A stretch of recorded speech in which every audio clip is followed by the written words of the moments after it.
इस इंडिया पाकिस्तान मुकाबले में एक दिलचस्प बात है। हालात पाकिस्तान के पक्ष में जा रहे हैं यार, लेकिन फिर भी मुझे ऐसा लगता है ना कि टीम इंडिया जो है वो आसानी से जीत जाएगी। मैं ऐसा इसलिए कह रहा हूं क्योंकि मेरे पास कुछ थॉट्स हैं, फैक्ट्स हैं, मैं आपको बताना चाहता हूं। देखिए, सबसे पहले बात पाकिस्तान के एडवांटेज की करते हैं। जैसे किसी भी टूर्नामेंट में एक ही जगह लगातार खेलने से टीम को माहौल की आदत हो जाती है, ग्राउंड्स पता चल जाते हैं, पिच पता चल जाता है। वैसा ही फायदा इस समय पाकिस्तान उठा रहा है।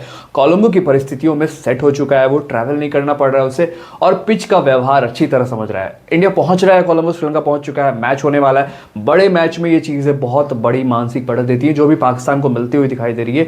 दूसरा बड़ा फैक्टर जो है वो है उनका स्पिन अटैक। पिछले एक साल में पाकिस्तान के स्पिनर्स ने कितना जबरदस्त प्रदर्शन किया।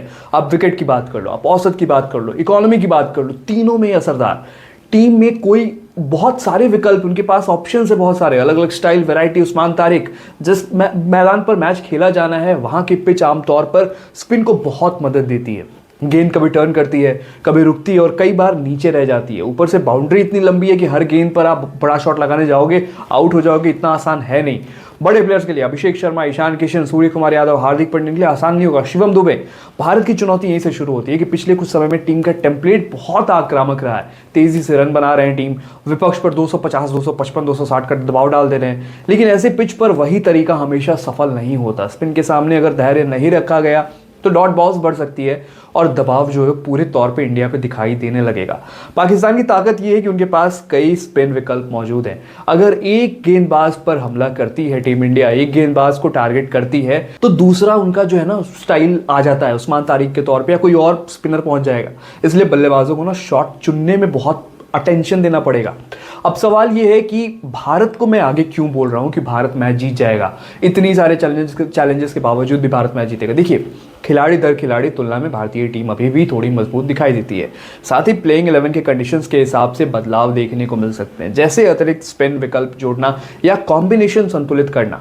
अगर विकेट स्पिनर्स के पक्ष में गया तो भारत के पास भी ऐसे गेंदबाज हैं जो मैच का रुख पलट सकते हैं। यार, दुनिया का सबसे ज़बरदस्त स्पिन गेंदबाज वरुण चक्रवर्ती टीम में, कुलदीप यादव की वापसी हो रही है। बल्लेबाज में कुछ खिलाड़ी ऐसे हैं जो स्पिन के खिलाफ खासतौर पर प्रभावी माने जाते हैं, और उसमें से कोई एक सेट हो गया ना, कोई भी एक सेट हो गया तो विपक्ष के तो छक्के छुड़ा के रख देगा, मुश्किल बढ़ा देगा। खासकर ऐसे ऑलराउंडर जिनका नेचुरल गेम स्पिन पर अटैक करना है और वो मैच में बहुत पॉइंट कर सकते हैं। देखिए, हार्दिक पांड्या की मैं बात कर रहा हूँ, मैं शिवम दुबे की बात कर रहा हूँ, सूर्य कुमार यादव भी कुछ हद तक अच्छा परफॉर्म कर सकते हैं। पाकिस्तान की बैटिंग की बात करें तो उनका अंदाज तेज शुरुआत से ज्यादा टिक कर खेलने वाला होता है। वो टिकेंगे, रन को मतलब 160 170 भी होगा तो मैच जिताने के लिए काफी हो सकता है। वो चेस करेंगे उसको, इसलिए जो है परिस्थितियां उनके स्टाइल के हिसाब से भी ना बहुत अनुकूल है।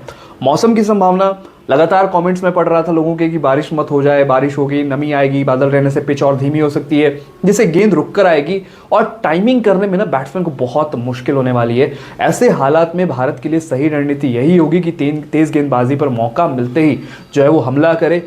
बहुत ज़्यादा वेट करना भी सही नहीं है, अटैक करना भी उतना, मतलब टीम को सोचना होगा, स्पिन के सामने धैर्य रखना होगा, सही गेंद का इंतजार करना होगा। और टूर्नामेंट में अब तक स्पिन विभाग में ना मतलब पाकिस्तान का प्रदर्शन काफ़ी असरदार रहा है यार, इसलिए उन्हें हल्के में लेना बिल्कुल ठीक नहीं है। इंडिया ने नामीबिया के सामने इंडिया का कैसा प्रदर्शन रहा था, स्पिन ने तो बहुत बांध करके रखा था इंडियन टीम को, है ना। कुछ गेंदबाज तो पाकिस्तान के कुछ गेंदबाज ऐसे हैं जो जिनका सामना भारतीय बल्लेबाजों ने ज़्यादा नहीं किया है, और शुरुआत में वही जो है वो सरप्राइज फैक्टर बन सकता है। उस्मान तारिक को लेकर के चैलेंजेस सामने आ रहे थे। अब देखिए, इतिहास और जो मौजूदा फॉर्म देखें तो भारत का रिकॉर्ड बहुत मजबूत है, इसलिए मुकाबला बराबरी का ज़रूर होगा। लेकिन अगर भारतीय टीम अपनी पूरी क्षमता के अनुसार खेलेगी तो पलड़ा उसी की तरफ झुक सकता है। देखना बहुत मज़ा आएगा, देखने में बहुत दिलचस्प होगा कि मैच कौन सी रणनीति पर ये मैच खेला जाता है और कौन सी स्ट्रैटेजी किस पर हावी होती है, स्पिन का दबदबा या आक्रामक बल्लेबाजी। आपको क्या लगता है किस टीम की चाल ज़्यादा भारी पड़ने वाली है? आप हमें कमेंट करके ज़रूर बताइएगा।